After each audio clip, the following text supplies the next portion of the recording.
2026 gonna be a goddamn year. Every door you open, I walk right through. 2026 gonna be a goddamn. I came out the fire with praise on me. Last year tried me, but it didn't break me. What I survived don't make no sense. If it wasn't for grace, I wouldn't be here. I saw him move when I had no plan. He made a way when I couldn't stand. So when they ask me how I got here, I point up and say, God's dead. Good morning. Thank you guys so much for connecting this morning. I pray all of you had a great weekend so far. We getting started in just a minute. We're going to give a couple people time to log on. Overflow favor everywhere. What I prayed in tears, I'm living clear. 2026 gonna be a goddamn year. 2026 gonna be a goddamn year. 2026 gonna be a goddamn year. Every door you open, I walk right through. 2026 gonna be a goddamn. I came out the fire with praise on me. Last year tried me, but good morning, Miss Robinson. Thank you so much for connecting this don't make morning. no sense. If it wasn't for grace, I wouldn't be here. I saw him move when I had no plan. He made a way when I couldn't stand. So when they ask me how I got here, I point up and say, God's dead. I ain't flexing, I'm testifying. And every win got heaven's signature. If you knew what he brought me through, you'd shout into no filter. 2026 gonna be a goddamn year. Overflow favor everywhere. What I prayed in tears, I'm living clear. 2026 gonna be a goddamn year. G Denise, what's happening? Thanks so much for connecting this morning. 2026 gonna be a goddamn year. Every door you open, I walk right through. 2026 gonna be a goddamn. I came out the fire with praise on me. Last year tried me, but it didn't break me. What I survived don't make no sense. If it wasn't for grace, I wouldn't be here. I saw him move when I had no plan. He made a way when I couldn't stand. So when they ask me how I got here, I point up and say, God's dead. We in the studio today, G. We in the studio. Got heaven's signature. If you knew what he brought me through, you'd shout into no filter. 2026 gonna be a goddamn year. Overflow favor everywhere. What I prayed in tears, I'm living clear. 2026 gonna be a goddamn year. We're going to give it a couple more minutes just to give some more people who may be running a little 2026 gonna be a goddamn behind time to connect with us this morning. Good morning to you, Tate. Thanks so much for connecting. 2026 gonna be a goddamn. I came out the fire with praise on me. Last year tried me, but it didn't break me. What I survived don't make no sense. If it wasn't for grace, I wouldn't be here. I saw him move when I had no plan. He made a way when I couldn't stand. So when they ask me how I got here, I point up and say, God's dead. I ain't flexing, I'm testifying. And every win got heaven's signature. If you knew what he brought me through, you'd shout into no filter. 2026 gonna be a goddamn year. Overflow favor everywhere. What I prayed in tears, I'm living clear. 2026 gonna be a goddamn year. Cam, what's going on, my man? Thanks for connecting with us this morning. 2026 gonna be a goddamn year. Every door you open, I walk right through. 2026 gonna be a goddamn. I came out the fire with praise on me. Last year tried me, but it didn't break me. What I survived don't make no sense. If it wasn't for grace, I wouldn't be here. I saw him move when I had no plan. He made a way when I couldn't stand. So when they ask me how I got here, I point up and say, God's dead. I ain't flexing, I'm testifying. And every win got heaven's signature. If you knew what he brought me through, you'd shout into no filter. 2026 gonna be a goddamn year. Overflow favor everywhere. What I prayed in tears, I'm living clear. 2026 gonna be a goddamn year. 2026 gonna be a goddamn. We're going to go ahead and get started. And everybody that is coming on a little bit later, they can catch what they missed and play back once the video is uploaded. Good morning, Lucy. Thank you so much for connecting with us this morning. Hey, you guys, I've got to say, last week it was so great to see all of you that came out. Man, it was so good to see you. Just to put my arms around you, love on you for a little bit. We had an incredible gathering last Sunday night. So, I mean, I was just overwhelmed to just feel your guys' love and to just have the fam back together again. Mr. Jeremy, what's going on, nephew? Good morning, Drika. It was just great. It was great. Or some people that could not make it. Luckily for you guys who are in the Houston area, um, I will be making a pop up appearance in Houston in 2 weeks. I think, yeah, 2 weeks from now. Good morning, Anita. Thanks so much for connecting. Yeah, so in 2 weeks, we'll be in Houston. Those of you who were unable to make it to Shreveport, I will catch you in HTX. And yeah, that. Good morning, Pastor Ransom. Thanks so much for connecting with us this morning. Also, you guys, this past week, it's been the same old, same old. Good morning to you, Mr. Robinson. Thanks so much for connecting with us this morning. It's been the same old going on.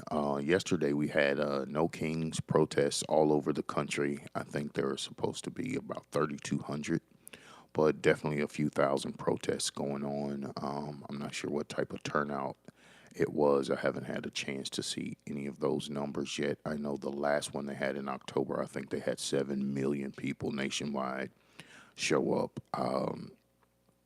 And some of these protests crossed national lines.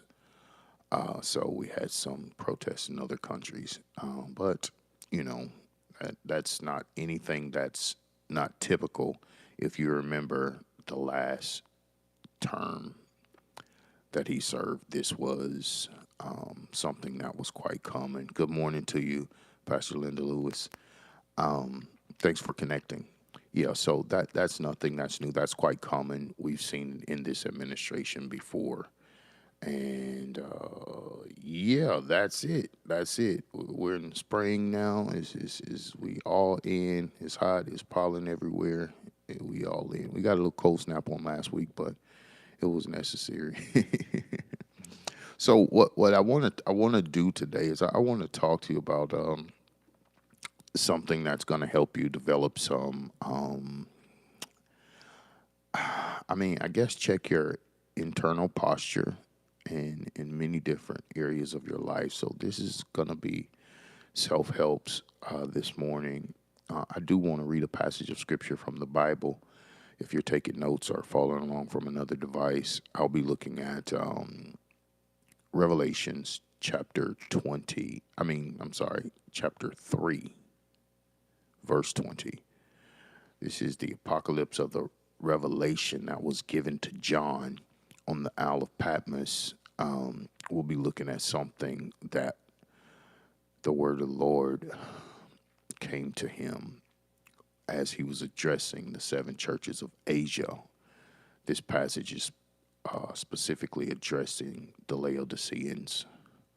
And so he says something. He gives them instructions. Many of you probably know who the Laodiceans are, not by their culture, but by this one thing that he said to them. He said, I would that thou art hot or cold, because if thou art lukewarm, neither hot or cold, I will spew you out of my mouth. And we've heard that all of our lives in church. You got to be hot or cold. You got to be on fire for God to leave it alone. Unfortunately, that's not what that passage meant. It didn't have anything to do with being on fire for the Lord or not. It's actually referring to, he was using an analogy that the Laodiceans used as a result of a faulty water supply system. They had problems with their water systems like Shreveport does. All right, maybe that was a dig, my bad. But anyway, so their water supply was coming from a neighboring city, right? And so the neighboring city, when the water flowed in, if it was hot, it was good. If it was cold, that was coming from a different water supply system into the city. That was good. But whenever either of those water systems, whenever the water became lukewarm, then that mean that the water was contaminated or held up somewhere so that it could not make it. And so when he says, I would rather you be hot or cold, or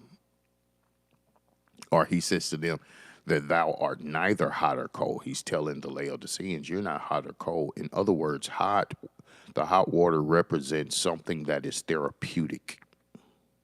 The cold water represents what is refreshing.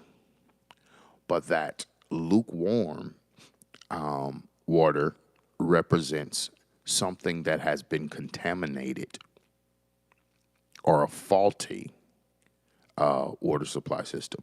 And so that's what he was saying. I don't want you to, I would rather you be therapeutic or refreshing. I don't want you to continue to walk contaminated with other things, trying to mix your lifestyle of Christianity with some Gentile ways, or just say secular ways. I want you to be, I want you to find your footing in this, right? Because ultimately he was trying to call them to repentance. In verse number 20, and here's our text this morning. In verse number 20, he says, behold, I stand at the door and knock. If any man hear my voice and open the door, I will come in and I will sup with him and he with me. It says, behold, I stand at the door and knock. Of course, we're still speaking in analogies. This is not a physical door. He's not stopping by the crib unannounced. He says, I will stand at the door of your heart, right? He's talking about the heart. And he says, I'll stand there, I'll knock. If any man will open, or if you hear my voice and open the door, I'll come in. So he's talking about coming in and dining.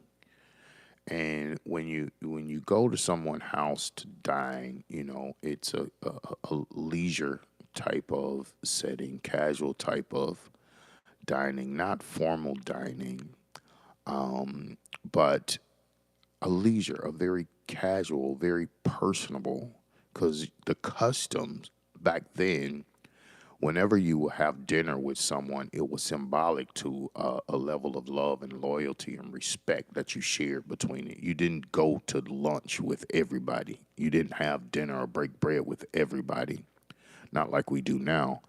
And so this was a very intimate setting that the Lord is referring to here. But I want to talk about, and I want to remind you that this is still true today. Many of us, the Lord has been standing at the doors of our heart, knocking. And you know that he's been knocking. But either you don't hear his voice or you're ignoring the knocking, right? Either you don't hear his voice or you're ignoring the knocking. And this could be because of several reasons. And let me give you a little bit more clarity when I say stand at the doors of your heart and knock. Understand that there are multiple dimensions of the heart. The heart is and I'm talking about from a spiritual sense. The heart is it's not simple. There are multiple dimensions. You have multiple rooms in the heart. That's why you can have things that'll come out of your heart that you was like, I didn't even know that was still in there, because it could get tucked away in the room and the door be shut on it and it's never dealt with, and it's suppressed and you carry it for years, or it's locked away for years, and then all of a sudden it comes out. And so understand that God will knock on multiple doors of your heart, right? He might be knocking on your compassion. He may be knocking on the door of your discipline. He could be knocking on the door of your optimism. There are just many doors that he could be knocking at in your heart. And I want to raise awareness that this is happening in your life. And I want you to be mindful of it, that the Lord will knock at the doors of your heart. And whenever the Lord knocks at the doors of your heart, you have the responsibility to respond. If you respond, he comes in and you guys are able to work it out and bring some order and some organization to that particular room.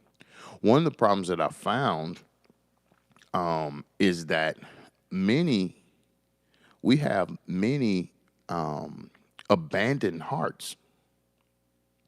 And you have many homeless hearts.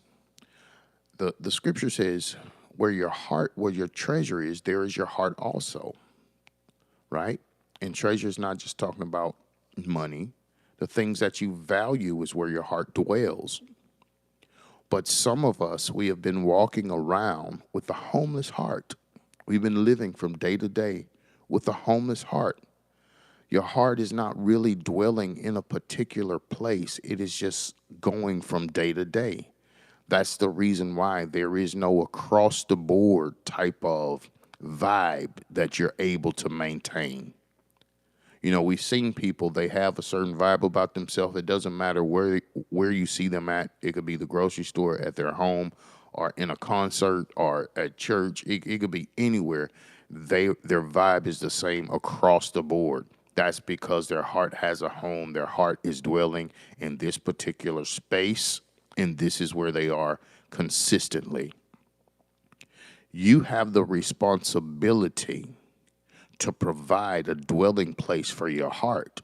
And if you have not yet made a decision to choose where your heart will dwell, your heart is subject to the ups and the downs and the twists and the turns of life.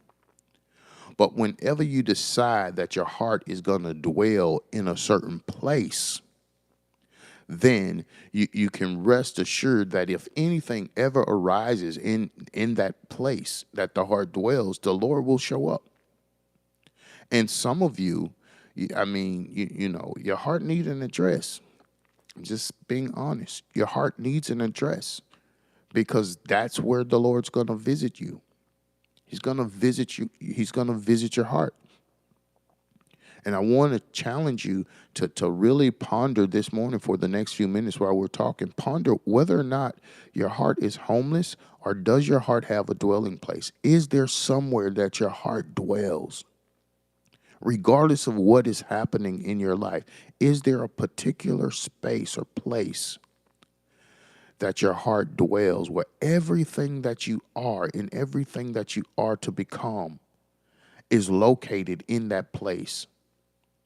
And whenever the Lord shows up in that place, will all that you will ever be also be present?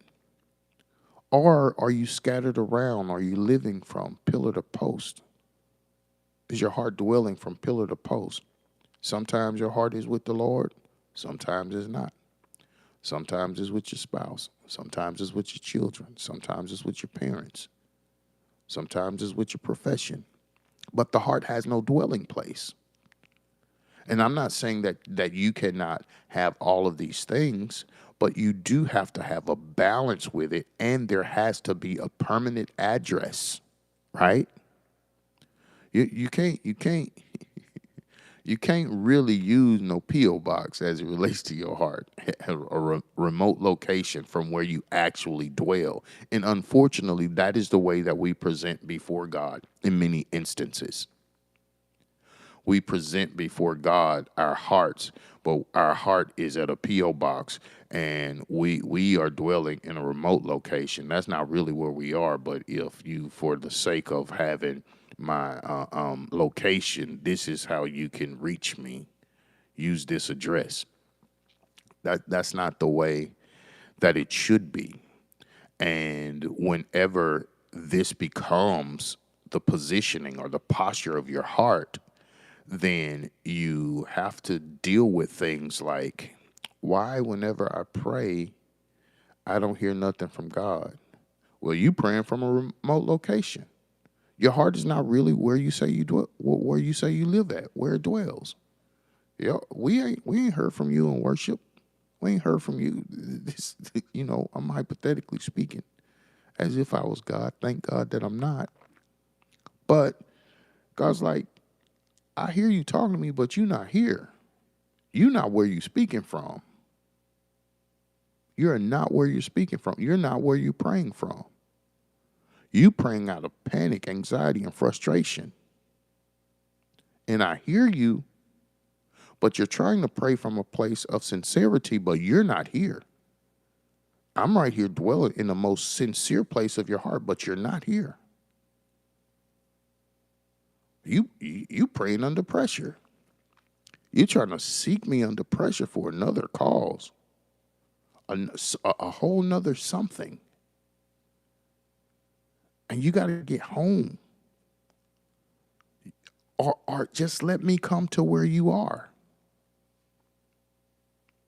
Even if you can't make it here, tell me where you are and I'll come to where you are. I don't care if you're in a space of confusion, a space of weariness, a space of just curiosity, and you're searching for something. God says, just tell me where you are and I'll come to where you are. But I need your location. I don't need for you to be praying for me from a remote location as if you're in one place, and if I send my answer to that place, there is no one there to receive it. If I show up to you in that place, you're trying to pray from a position of humility, but pride in your ego has got you in a chokehold, and you can't even state your location because you're embarrassed that you're there again. Your arrogance. It may be your materialistic tendencies. You may be so stuck on your stuff until you pray out of humility, but your heart is really in all of your stuff, all of the things. And God's like, no, you got to tell me where you at, because I want to visit you. I want to come and see you.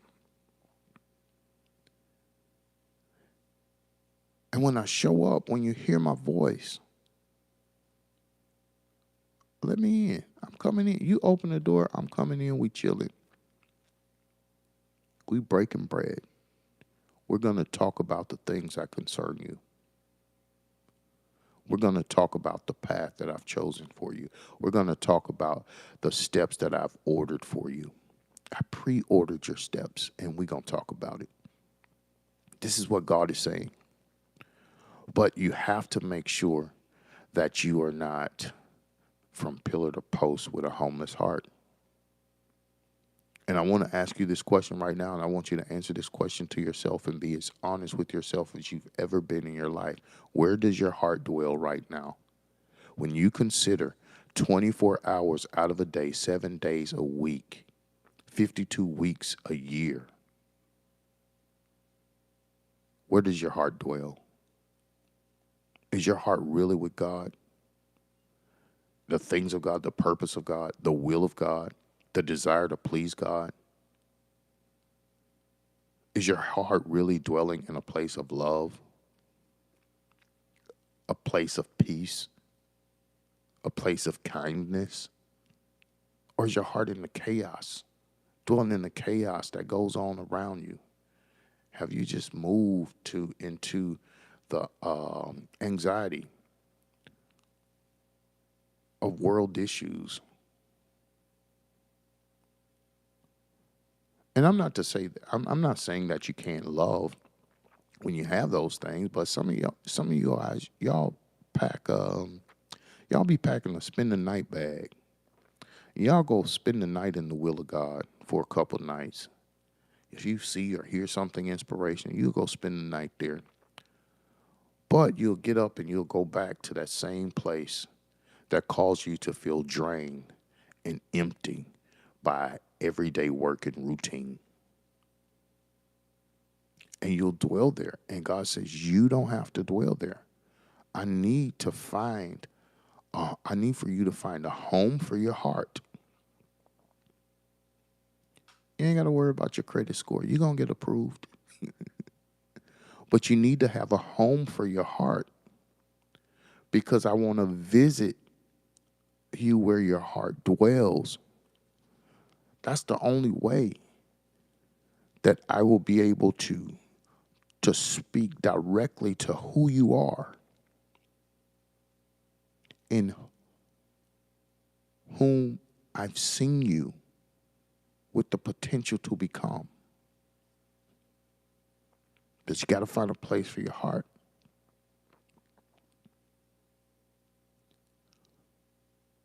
This is why it's very important that you don't,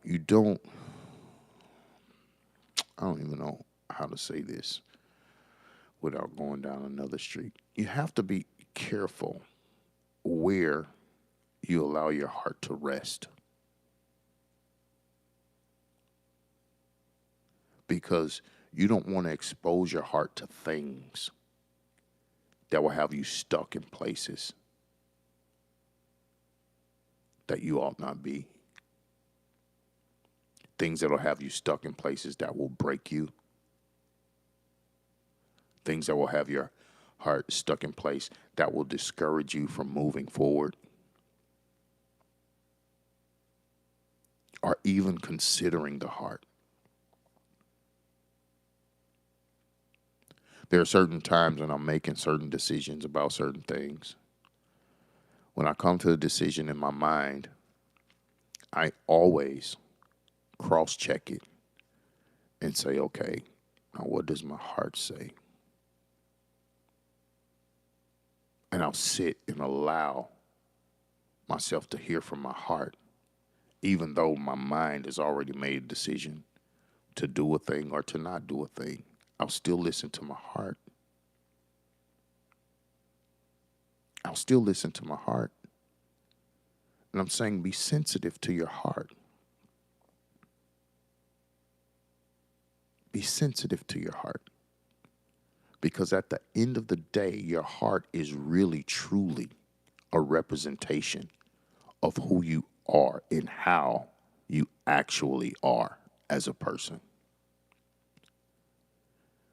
In our minds, we know all of the things to say in order to convince someone else that we're okay, that we're in a good space.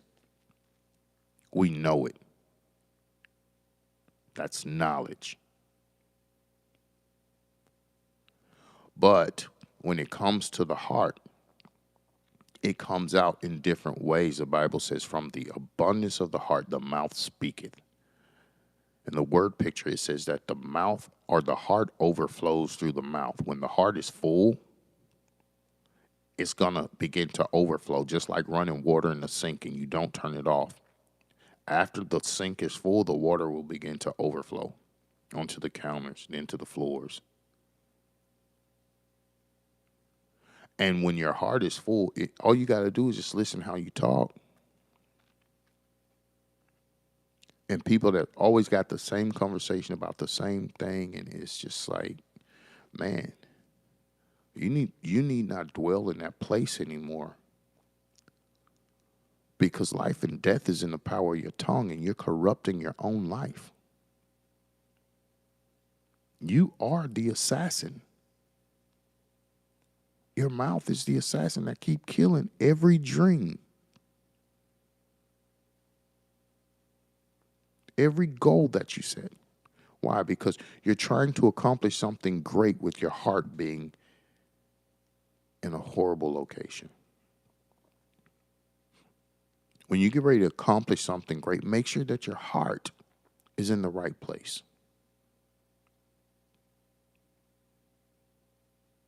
Make sure that your heart is, you're not trying to accomplish something, but your heart is in a remote location.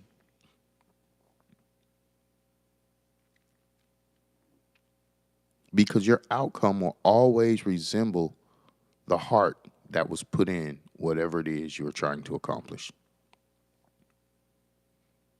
Your results going to look just like your heart. We've all seen the videos where athletes are competing in whatever it may be, basketball, football, track, running, tennis, any other track and field, whatever.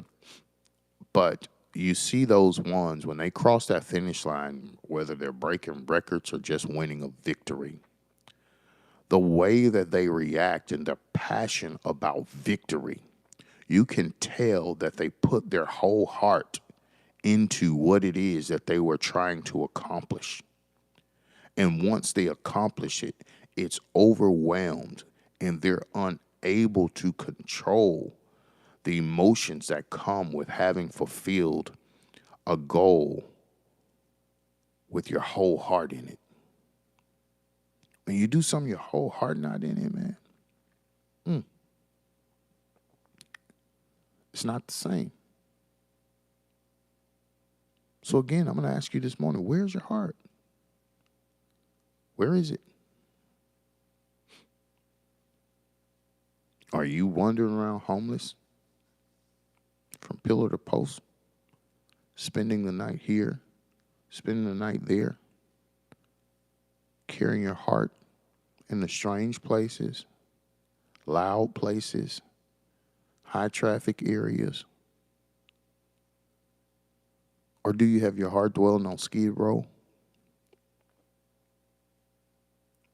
Or you just have decided, I'm not going to love no more. I'm not going to try to love. I'm not going to make myself vulnerable to anybody no more because I can't be hurt no more. And so I'm just going to let my heart dwell right here on Skid Row and I will survive.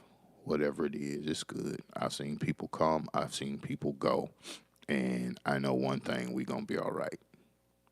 That's not a good dwelling place. That's not a safe place. That's not a place of peace. It's very hard to experience joy in that place. You need to be in a place where your heart can rejoice daily. And even when there is lack in your life or you're missing something, your heart can still rejoice in the things that you have, the people that you have, the vision that you have. When we come to these places, we get so discouraged because we're like, I just don't know what to do. I just don't know what to do. And you get discouraged, have to fight depression because you don't know what's going on in your life. But if your heart was in a great place, you could look back and celebrate the things that you do know. And my favorite saying is, when you don't know how, if your heart is in a great place, you'll know that. I don't know how this is going to happen, but I know that it will happen. The Lord will bring it to pass. The Lord will give me direction. The Lord will give me the strength. He will give me whatever is necessary to accomplish it. But you won't have that position if your heart is not dwelling in a safe space.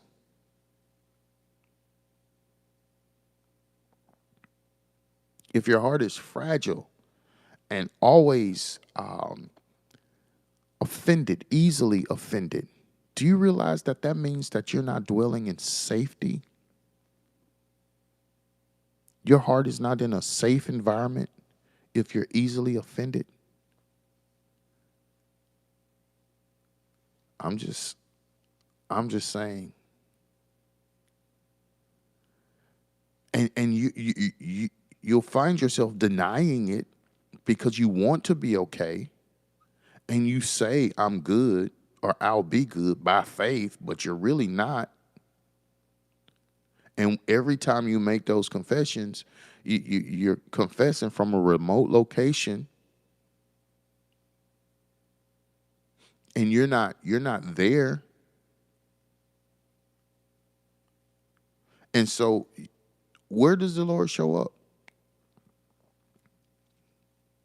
Have you ever tried to have a conversation with someone and it was someone that you loved and someone that you were really close to? And you were talking to them and trying to inspire and encourage them. But the whole time you were talking, you knew that's just not where they were at that time. They just wasn't there. They weren't there. And you're talking and you know and you're wishing, man, I wish that they would get this. And you walk away from the conversation knowing that they didn't pick up not a single thing that you put down. Why? Because they were not there. You were communicating with them from a remote location. You showed up because you thought that's where they were. And you were trying to offer and extend them help because you thought that's where they were. Only to get there and they're unable to hear your voice. Hear what you were saying. Hear what you were trying to impart and pour into them because they were just not there. Unfortunately, this is the same scenario that happens in our hearts whenever the Lord shows up to see about us. Make sure you secure a dwelling place for your heart so that whenever you need God to show up, when you call upon him, he knows how to come exactly where you are. And you will be present. It's more beneficial for you to be present than to just call on his name and you ain't even home. So, hey, listen, we're just about out of time. I pray that I said something to provoke you to thought, encourage you, something that's going to help mold you and help you to identify where it is you are right now and where it is you need to be or desire to be. And let's establish a dwelling place there. And I want you to just trust me and see how easy it's going to be for you to hear from God and connect with God and feel God's presence and get clarity and watch the clouds of confusion roll back. It's going to happen. Once your heart is placed, when the heart is out of place, then you will misinterpret many things. Your translation will be off. The way you translate life and your experiences in life, it'll be off. But when the heart is in a great place, you'll be able to translate everything correctly and experience everything according to how it should be experienced. All right, so listen, thank you guys so much for sharing this window of your time this morning. I love you all. I want to encourage you all to make sure that you're with us next Sunday morning, 10:30 a.m. Central Standard Time. If you haven't already, like the page. If you enjoy these sessions on Sunday morning, turn your notifications on so you can get notifications whenever we come on. And just in case I don't get a chance to send out a text message, you'll be able to be notified when we're going live. I want you all to have a great week. Go into this week, make this week intentionally and deliberately the best week that you've had so far this year. And I will see you guys on next Sunday morning, 10:30 a.m. Central Standard Time. Don't forget to go and make your donations if you're being blessed by this. If you don't know how to make your donation, whomever shared this link with you will be able to give you the ways that you're able to make donations. But by all means, please make a donation today. I want you guys to enjoy the rest of your Sunday evening. I love you all. I bid you all blessings and Godspeed.